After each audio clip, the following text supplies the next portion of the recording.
My name is Furuz Delpak.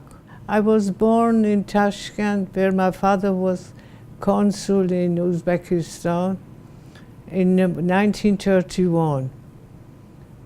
In 1932, he was assigned to a consulate in Basra, Iraq.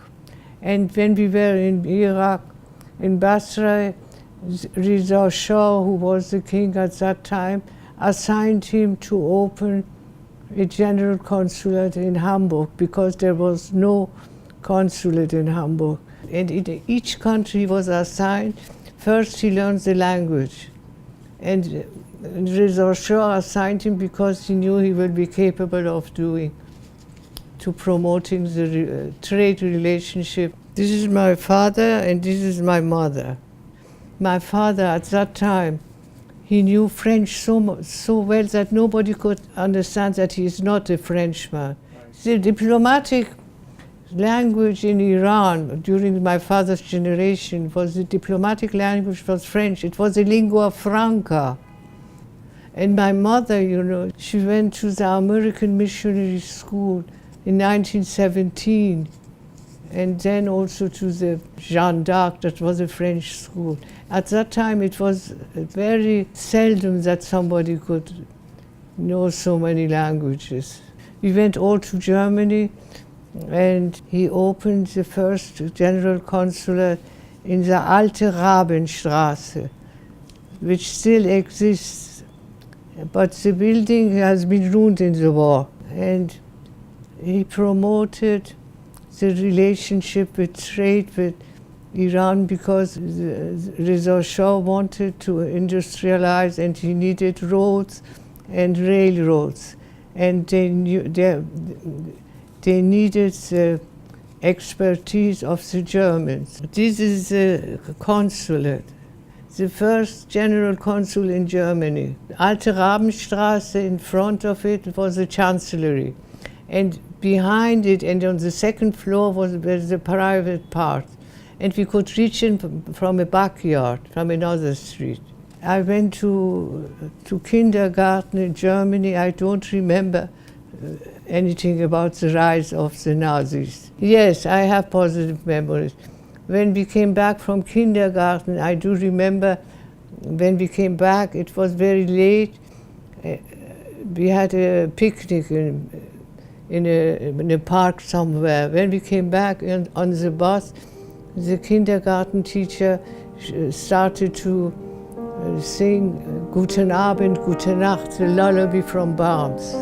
I never forgot it. And it's still my favorite lullaby for my grandchildren.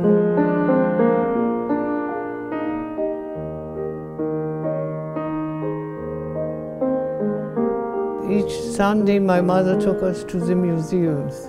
Right from the first year of school, there was a library for the children, and we got to love reading books.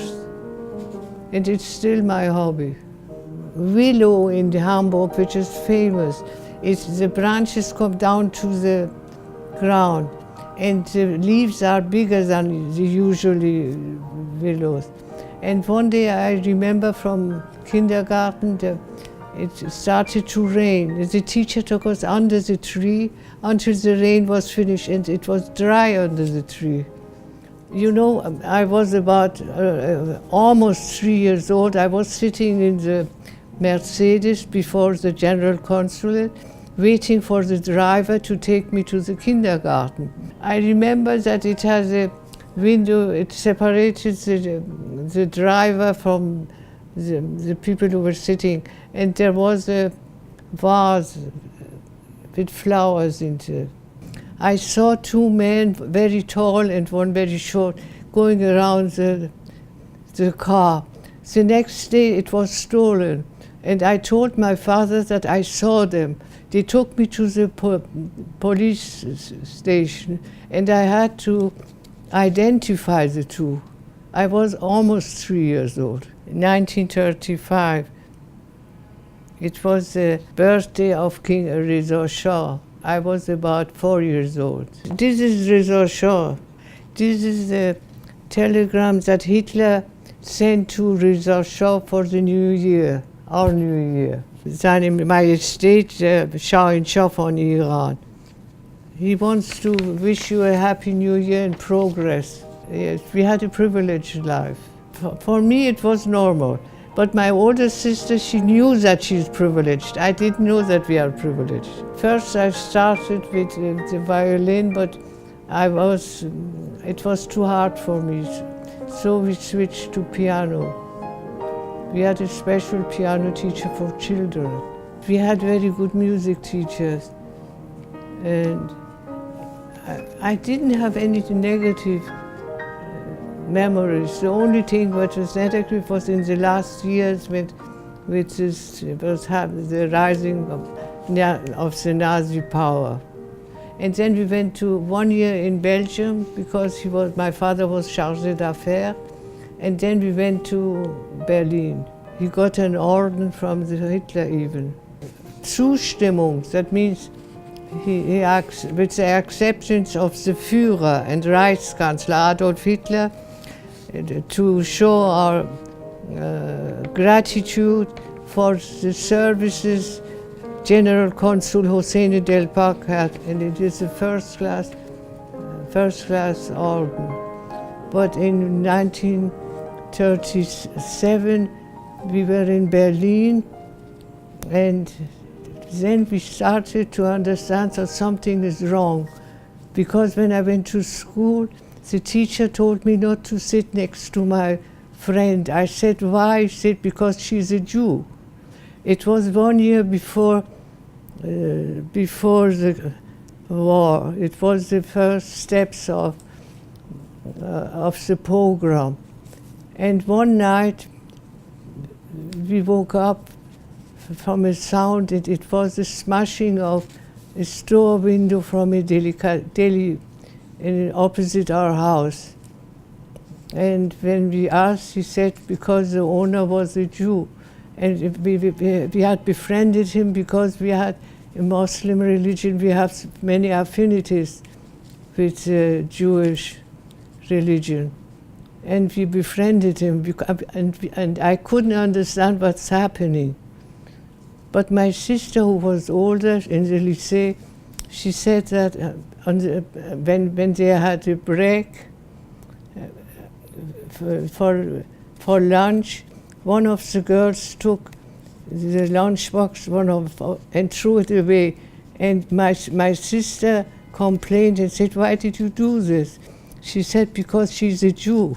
And my sister said, you shouldn't have done it. He said, who are you? You must be also a Jew. When my sister said, I'm not a Jew, I'm more Aryan than you are. And she said that I was not afraid of the Germans because we had diplomatic immunity. And I didn't understand it. I was 7 years old. But she understood what is happening. And then, we went into the park, and the wood benches, they were painted yellow with a David star, and it was written, Nur für Juden, that means only for Jews. And I asked my mother, why did you do that? She couldn't explain it to me. She couldn't explain it, because what could a 7-year-old understand? But I had only the feelings that something is wrong. In the summer 1939, we went to the seashore, Timmendorf. And when we went there, we saw many warships and U-boats. I didn't think about it. I just saw them, I didn't think why they are there. And even boats had to wear a flag. I thought that it belongs to Germany. I couldn't understand why, but this is it's a very ancient. It doesn't have anything to do with Hitler. He chose it. And when we came back, it was in 3rd of September 1939. The Blitzkrieg started, and they occupied Poland. When the war started, we had to go to the basement with gas masks. And we had to improvise it in school, how to reach the basement, and they were teaching us what to do. And everything was rationed. We got rationing, but we could have more because of the diplomatic immunity. You know, after each mission, my father had to go to Iran and then come back. And during the war, when we were in Germany, he was in Iran. He came back to take us back to Iran. My mother, you know, she was very patriotic. She said, we're going back to our Heimat. You know what the Germans mean. Heimat means fatherland and home and everything. And so we were looking forward to Iran.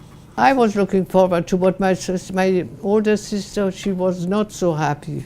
And it was in January 1940 that we took the train and we could to Poland.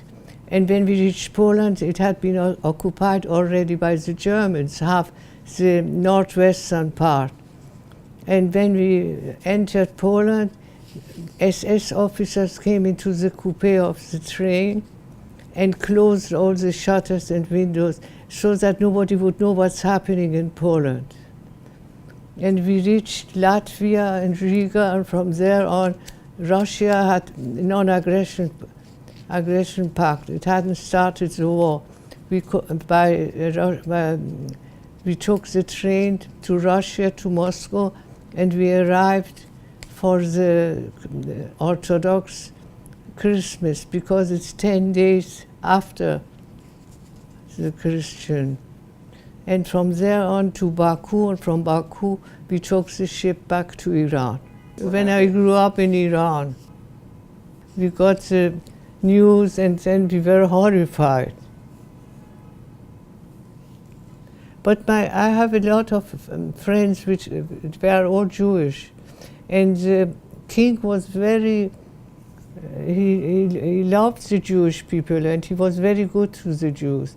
And Reza Shah, the founder of the Pahlavi dynasty, was the first king after Cyrus the Great. That means after 1,400 years that he went to Isfahan because there was a community of Jews in Isfahan. And they told them to come out of the ghetto and gave them a lot of privileges. And there are still a community of Jews in Tehran. I wish that it had never happened in Germany. Then afterwards, we were speaking always German at home. I came back after the war and I went to see the Alte Rabenstraße. It still existed, but the house wasn't there anymore. I went to see a German family and they said we never knew what was happening. I think mostly the people did not know what's going on in the camps. But you know, the house in Berlin was intact. It was in Charlottenburg. I didn't feel that I belonged. As a child, I thought that I belonged to the surroundings. But now the surroundings have become alien. It left an indelible mark. I was very interested in the German language. We continued with private tutors in Tehran. And we always spoke German at home. And I still appreciate German literature, and I like to read everything in German first. I speak Farsi, German, English, French, Russian, and Arabic. When I think in German. And people who know me says I have a German trait. I don't know, but not the Nazi, I hope. I married in Iran, and after 53 years of marriage, my husband died 7 years ago. I went there after 70 years. I remembered every corner of the museum.